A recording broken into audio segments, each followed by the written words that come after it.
पछिल्लो 24 घण्टामा 4522 जनामा कोरोना संक्रमण, थप 41 जनाको निधन। निषेधाज्ञा खुकुलो भएसँगै उपत्यकामा बढ्यो चहलपहल। को होला त्यो बोलको गीतको फिमेल भर्जन सार्वजनिक, उत्कृष्ट टिकटक बनाउनेलाई 25,000 नगद पुरस्कार। आन्तरिक उडान खुला, विदेश जानेलाई खुसीको खबर।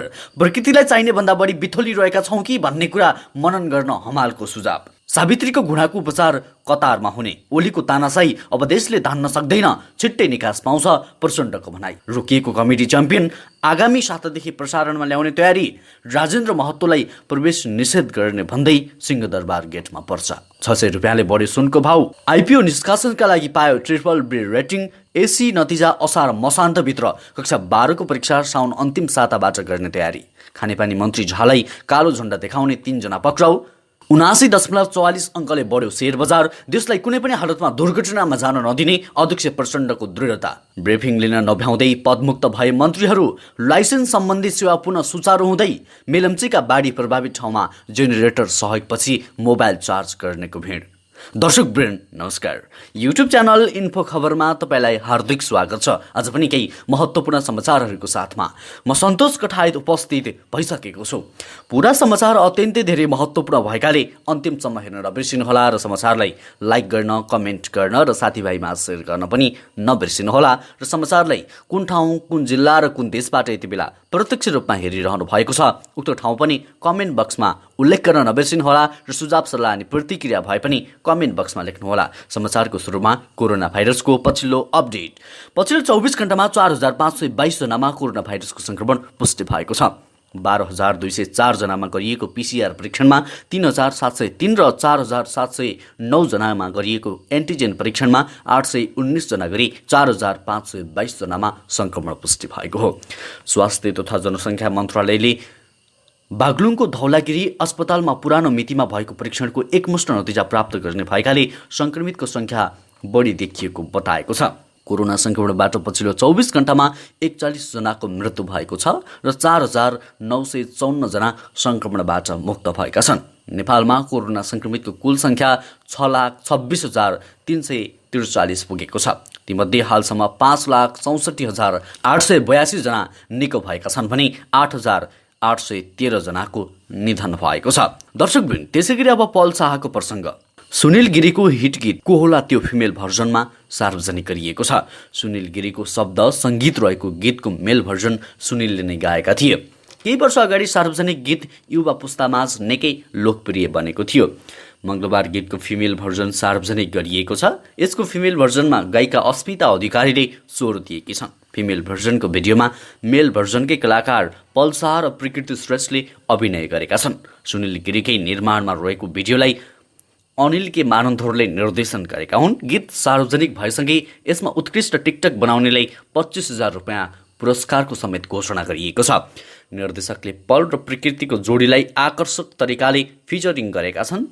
भिडियो हेर्ने दर्शकले निकै रुचाएको कमेन्ट गरिरहेका छन्। दर्शकवृन्द, त्यसैगरी अब अर्को समाचार। राष्ट्रिय परीक्षा बोर्डले आन्तरिक मूल्याङ्कनबाट एसीई परीक्षाको नतिजा प्रकाशित गर्न निर्देशन दिएको थियो।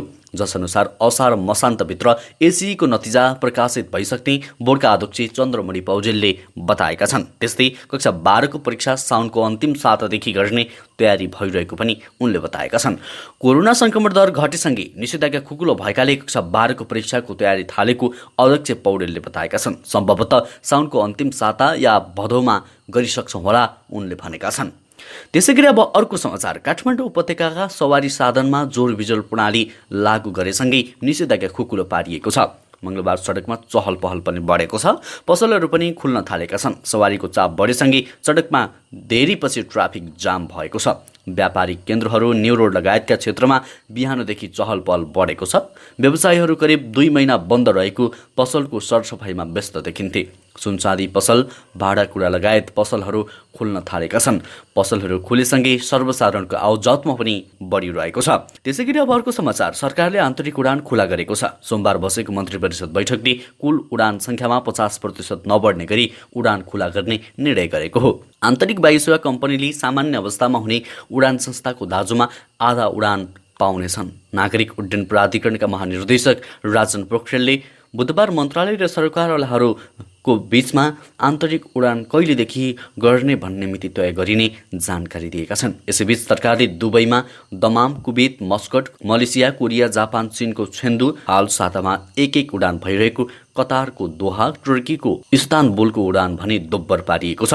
जसअनुसार काठमाडौँ दोहा सातामा 4 उडान हुनेछन्। त्यसैगरी अब महानायक राजेश हमालको प्रसङ्ग। नायक राजेश हमालले सिन्धुपाल्चोक, मनाङ लगायत जिल्लाका बाढी प्रभावितलाई सबैले सहयोग गर्नुपर्ने बताएका छन्। गत साता परेको वर्षाका कारण बाढी पहिरो आउँदा सिन्धुपाल्चोक, मनाङ लगायतका जिल्ला बढी प्रभावित छन्। बाढी पहिरोका कारण त्यहाँका धेरै घर परिवारहरू विस्थापित भएका छन्। उनीहरूको लाखौं धनजनको क्षति भएको छ। उनीहरूलाई घाँस र बाँसको पनि समस्या भइरहेको छ। यस्तो अवस्थामा पीडितहरूलाई सबैले सहयोग गर्नुपर्ने राजेश हमालले बताएका छन्। मंगलबार फेसबुकमा एक भिडियो सन्देश जारी गर्दै हमालले भनेका छन्, पीडितहरूलाई हामी सबैले सहयोग गर्नुपर्छ। हामी नेपाली दाजुभाइ दिदीबहिनी, सरकार, देश विदेशमा भएका नेपालीहरूले हातेमालो गरेर जो व्यक्तिहरू पीडित हुनुहुन्छ उहाँहरूको घाउमा मलम लगाउने वा उहाँहरूको जीवनलाई केही हदसम्म सहज बनाउने कोसिस हामी सबैबाट हुनुपर्छ। उनले देवीपुरको प्रभावितलाई दीर्घकालीन व्यवस्थापनका लागि पनि सहयोग गर्नुपर्ने आवश्यकता हुन सक्ने बताउँदै त्यसका लागि पनि सबैले ध्यान दिनुपर्ने सुझाव पनि दिएका छन्। हामी सबैले हातेमालो गर्यौं भने पीडामा परेका दाजुभाइ दिदीबहिनीहरूलाई उकास्न सक्छौं, हमालले भने। त्यसैगरी नेपाल सरकारका खानेपानी तथा सरसफाई मन्त्री अनिल कुमार झालाई कालो झण्डा देखाउने 3 जनालाई प्रहरीले पक्राउ गरेको छ। पक्राउ पर्नेमा माधव नारायण नगरपालिका 3 सखुवाका ललन यादव, गरुडा 5 का विजय यादव र दिपेन्द्र यादव रहेको इलाका प्रहरी कार्यालय गरुडाका डिएसपी द्वारिका घिमिरेले बताएका छन्। रौतहट क्षेत्र नम्बर 1 बाट प्रत्यक्ष निर्वाचित सांसद नेता झा मन्त्री नियुक्त भएपछि पहिलोपटक गृह जिल्ला आउने क्रममा गरुडाको झाँस पुल नजिकै केही युवा समूहले उनलाई कालो झण्डा देखाएर विरोध गरेको थियो। 2 धारमा बाँडिएका मधेसवादी दलको उपेन्द्र यादव पक्षले सरकारमा गएका महन्त ठाकुर पक्षको विरोध गर्दै आइरहेको छ।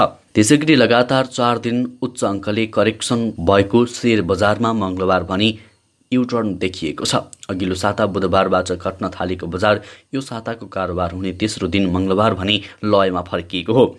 मंगलबार 79.44 अङ्कले बढेको बजार 2913.84 बिन्दुमा पुगेर रोकिएको थियो। यो 8.80% को वृद्धि हो। आज सेन्सिटिभ इन्डेक्स समेत 16.19 अङ्कले वृद्धि देखिएको छ। आज बजारमा सबै समूहको परिसूचक हरियो बन्यो। त्यसमा पनि फाइनान्स, विकास बैंक र जलविद्युतका लगानीकर्ताले बढी कमाए। मंगलबार कुल 225 कंपनीको कारोबार भयो। आज 1,12,050 पटक कारोबार भएको छ। यो कारोबारबाट 1,97,70,638 किता शेयर किनबेच भएको छ। आज कारोबार रकम भने केही खुम्चिएको छ। त्यसैगरी सर्वोच्च अदालतको अन्तरिम आदेशसँगै 20 मन्त्री 3 हप्ता नपुग्दै पदमुक्त भएका छन्। प्रधानमन्त्री केपी शर्मा ओलीले 21 र 27 जेठमा गरेको मन्त्री परिषद विस्तारलाई सर्वोच्च अदालतले बदर गरेको छ। 27 जेठमा नियुक्त भएका 7 मन्त्री र 1 राज्य मन्त्रीले ब्रिफिङ समेत लिन भ्याइसकेका थिएनन्। गृहमन्त्री खगराज अधिकारी, उद्योग मन्त्री राजकिशोर यादव, संचार मन्त्री नयनकला थापा, कृषि मन्त्री ज्वालाकुमारी शाह, वन मन्त्री नारद मुनि राणा, संघीय मामिला तथा साम्राज्य प्रशासन मन्त्री गणेश पहाडी, प्रधानमन्त्री कार्यालय हेर्ने मन्त्री मोहन बानिया र वन राज्य मन्त्री आशा कुमारी विक 12 दिनमा नै पदमुक्त भएका छन्। त्यस्तै 2 उपप्रधानमन्त्री, 8 मन्त्री, 2 राज्य मन्त्री 18 दिनमा नै पदमुक्त भएका छन्। यसरी पदमुक्त हुनेमा उपप्रधान तथा परराष्ट्र मन्त्री रघुवीर महासेठ, उपप्रधान तथा शहरी विकास मन्त्री राजेन्द्र महतो, ऊर्जा मन्त्री शरद सिंह भण्डारी, खानेपानी मन्त्री अनिल कुमार झा, स्वास्थ्य मन्त्री शेरबहादुर तामाङ, भूमि व्यवस्थापन मन्त्री लक्ष्मणलाल कर्ण, श्रम मन्त्री विमल प्रसाद श्रीवास्तव, पर्यटन मन्त्री उमाशंकर अगरिया, महिला बालबालिका मन्त्री चन्द्रा चौधरी, युवा तथा खेलकुद मन्त्री एकवाल मिया रहेका छन्। त्यसैगरी अब अर्को समाचारतर्फ लागौं। कोरोना महामारीको दोस्रो लहरका कारण स्थगन गरिएको सवारी चालक अनुमति पत्र सम्बन्धी सेवा यातायात व्यवस्था कार्यालयले पुनः सुचारू गर्ने भएको छ। असार 8 गतेदेखि सञ्चालन गर्न लागि सेवामा सवारी चालक अनुमति पत्र नवीकरण, ट्रायल परीक्षा उत्तीर्ण भएका परीक्षार्थीहरूको राजस्व सङ्कलन तथा सवारी चालक अनुमति पत्र वितरण रहेको छ।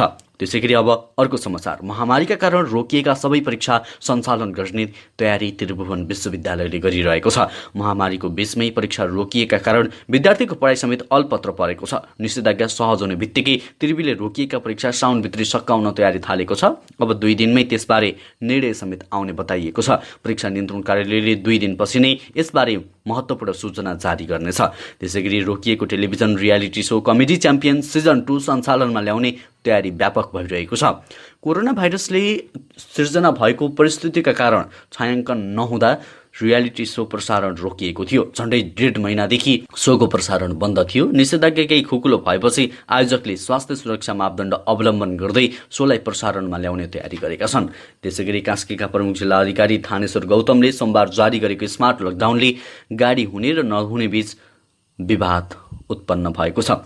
कोभिड-19 व्यवस्थापन समितिको बैठकपछि जारी गरिएको उक्त विभेदपूर्ण निषेधाज्ञा उल्लङ्घन गर्नेलाई संक्रामक रोग ऐन 2020, स्थानीय प्रशासन ऐन 2028 र कोभिड-19 सङ्कट व्यवस्थापन अध्यादेश 2078 अनुसार कारबाही गर्ने चेतावनी दिएको छ। प्रमुख जिल्ला अधिकारी गौतमले मङ्गलबारदेखि लागू हुने गरी जारी गरेको स्मार्ट लकडाउनको पहिलो बुँदामा अत्यावश्यक काममा बाहेक घर बाहिर निस्कन र हिँडडुल गर्न नपाइने उल्लेख छ। 18 बुँदे निषेधाज्ञामा अत्यावश्यक सेवा बाहेकका अन्य सवारी र पसलहरू खुल्न नपाउने उल्लेख गरिएको छ। त्यसैगरी नेकपा माओवादी केन्द्रका अध्यक्ष पुष्पकमल दाहाल प्रचण्डले देशलाई कुनै पनि हालतमा दुर्घटनामा जान नदिने जिकिर गरेका छन्। माओवादी केन्द्रकी नेत्री तथा पूर्व सभामुख पूर्णकुमारी सुवेदीका पिता हरिप्रसाद पौडेलको श्रद्धाञ्जली सभालाई सम्बोधन गर्दै अध्यक्ष प्रचण्डले सो कुरा बताएका हुन्। उनले समृद्ध नेपाल र नेपाली जनताको मजबुत एकताका लागि आफू लडिरहने पनि बताएका छन्। देशको समसामयिक राजनीतिक अवस्थाबारे चर्चा गर्दै उनले अहिले राजनीतिको आकाशमा देखिएको कालो बादल अन्त्य गरेर कुनै पनि राजनीतिक दुर्घटना हुन नदिई देशलाई जोगाउन आफूहरू क्रियाशील रहेको पनि उल्लेख गरेका छन्। त्यसैगरी आइएमई लाइफ इन्सुरेन्स कम्पनीले आइपिओ निष्कासनका लागि केयर इन्फी BBB रेटिङ प्राप्त गरेको छ। रेटिङ एजेन्सी केयर नेपालका अनुसार उक्त रेटिङले समयमा नै वित्तीय दायित्व पूरा गर्न सक्षम रहेको मध्यम स्तरको सुरक्षित कम्पनीले जनाएको छ। कम्पनीले 60 करोड रुपियाँको प्राथमिक सेयर निष्कासनका लागि रेटिङ गराएको हो। रेटिङ एजेन्सीको रिपोर्ट प्राप्त भएसँगै अब प्राथमिक सेयर निष्कासनको प्रक्रिया अघि बढ्ने कम्पनीले जनाएको छ। त्यसैगरी मङ्गलबार नेपाली बजारमा सुनको भाउ प्रति तोला 600 रुपियाँले वृद्धि भएको छ। नेपाल सुनचाँदी व्यवसाय महासङ्घका अनुसार आज सुन प्रति तोला 600 रुपियाँले बढ्दै 91,000 रुपियाँ पुगेको हो। गत आइतबार एकै दिन 800 रुपियाँले घटेर सुनको मूल्य गत सोमबार 400 रुपियाँले बढेको थियो भने आज थप 600 रुपियाँले बढेर 91,000मा उक्लिएको छ। त्यसैगरी राष्ट्रिय टिमकी फरवार्ड सावित्रा भण्डारीको घुँडाको उपचार कतारमा हुने भएको छ। अखिल नेपाल फुटबल सङ्घ एन्फाले जनाएको छ। एन्फाका अनुसार सावित्रा उपचारका लागि 1 जुन 26 अर्थात् असार 12 गते कतार जानेछन्। गत फागुनमा राष्ट्रिय महिला लिगको क्रममा नेपाल पुलिस विरुद्ध खेल्ने क्रममा एफएफकी सावित्रा घाइते भएकी थिइन्। त्यसपछि उनको एमआरआई गर्दा दायाँ घुँडाको एन्टेरियर क्रुसिएट लेगामेन्ट्समा च्यातिएको पाइएको थियो। घुँडामा चोट लागेपछि उनले करिब 1 वर्ष मैदान बाहिर बस्नुपर्ने भएको थियो।